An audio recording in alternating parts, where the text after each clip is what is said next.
Hello everyone. তো সকালবেলা ঘুম থেকে উঠে শুরু করে দিয়েছিলাম রান্না বান্না।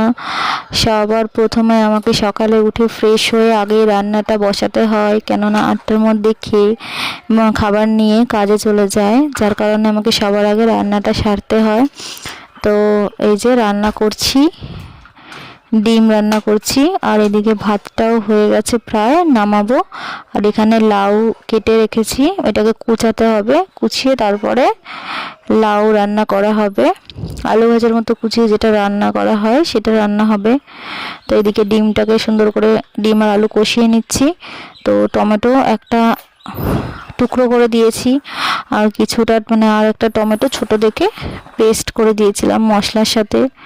তো এখন ডিমটা কষানো হয়ে গেলে আমি এবার অল্প মতন জল দিয়ে দেব। এটা বেশি ঝোল করব না, গা মাখা তরকারি হবে। মানে যেহেতু আজকে ডাল করব না, তাই জন্য একটুখানি ঝোল না রাখলে হবে না, না হলে এটাকে কষা করতাম। ডিম কষাটা বেশ ভালো লাগে খেতে। আর আমাদের সেরকম ঝোল খাওয়ার মতো সেরকম কেউ নেই, সবাই মোটামুটি শুকনো খেতেই পছন্দ করে। ও তারপরে আমি এখন লাউটাকেও কুচিয়ে নিচ্ছি। তো ওইদিকে ডিম রান্না হচ্ছে আর আমি ওদিকে লাউ কোচাচ্ছি। এই যে ডিম তরকারিটা হয়ে গেছে, এবার আমি এটাকে নামিয়ে নেব একটু গরম মশলা দিয়ে, তারপরে একটা বাটিতে আমি নামিয়ে নেব।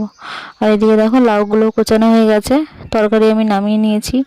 তো তরকারিটা পুরো টাইটাই হয়ে গেছে, মানে আর একটু বড় পাত্রে ঢালা দরকার ছিল, কিন্তু আমি ছোটোটাতে ঢেলে ফেলেছি। তো এক্ষুনি খালি হয়ে যাবে, একটুখানি অসুবিধা নেই। আর এখানে লাউটাও রান্না করে নিচ্ছি। তো এই যে আমার রান্না বান্না কমপ্লিট হয়ে গেছে।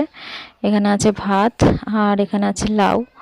তো ও খাবার খেয়েও গেছে, নিয়েও গেছে কাজে, ডিম তরকারি দিয়ে ভাত নিয়ে গেছে। তাই এই যে ডিমের ঝোল, আর এখানে আছে এটা গতকালের একটু ডাল ছিল, সেটা গরম করে রেখেছি, আর এটা একটা সবজি। তো যাই হোক, রান্নাবান্না তো হয়ে গেছে, আর আমি এদিকে থালা বাসনগুলোকে ধুয়ে নিয়েছি আর জায়গাটাও পরিষ্কার করে নিয়েছি, রান্নার জায়গাটা। তো রান্নাবান্না হয়ে গেলে রান্নার জায়গাটা যতক্ষণ না পরিষ্কার হয় ভাল লাগে না। আর এটা হচ্ছে রনির জন্য বানিয়েছি বাসক পাতার ফোটানো জল। তারপরে দেখো মা পাউরুটি এনে দিয়েছে, পাউরুটিগুলো তো এখন খাবো না, তাই জন্য আমি একটা কৌটোর মধ্যে রেখে দেব, তো পরে চা দিয়ে খাওয়া যাবে। তো এই যে আমি রেখে দিলাম, আর এবারে সুন্দর করে সব জায়গার জিনিস জায়গায় রেখে দিয়েছি। আর এদিকে রনি এখনও ঘুমাচ্ছে, এখনও ওঠেনি, তোকে আমি ডাকছি, তো সাড়া দিচ্ছে না। তো প্রচুর ঘুম ছিল চোখে। তারপরে দেখো আমি কত পাঁপড় ভেজেছি, এই পাঁপড়গুলো অনেক দিন আগে